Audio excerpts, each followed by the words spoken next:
What is meant by saying that something is an emergent phenomenon? Quantities like temperature, pressure, volume, these are emergent properties. Why do we say emergent? It doesn't mean anything to talk about the temperature of a single molecule or a single atom. You need big groups of particles to have temperature. That's what makes temperature emergent. These other thermodynamic properties are also emergent. Entropy is another good example. You cannot have entropy for a small single molecule or single atom because you need other things around to contribute to this phenomenon called entropy. Something like sponginess or wetness. Wetness is another emergent. One water molecule on top of something does not produce wetness. Wetness comes from a system of equations, and that system of equations always involves trillions and trillions of particles of water. So that's what's meant by saying that something is emergent. It means when you're talking about very, very small things, fundamental particles, electrons or quarks, or even atoms and molecules, you need to get a lot of them together in a grouping to have some of these effects like temperature and pressure and entropy.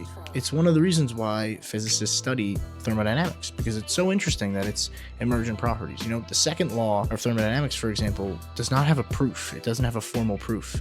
It just never seems to be violated. So you can't arrive at the second law of thermodynamics just from first principles and just say, go do the derivation. It doesn't work like that. You kind of just learn it as a law. And the second law says that entropy has to increase with respect to time.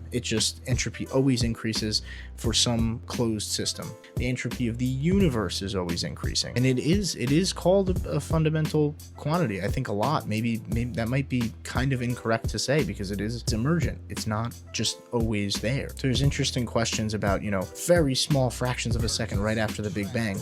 How do you go from very, very simple thing to a very high entropy system? So how does that entropy increase over time, and how does that develop if entropy is emergent? What's the system of equations that governs the early universe just fractions of a second after the Big Bang? Important questions, emergence, entropy, it's all good stuff.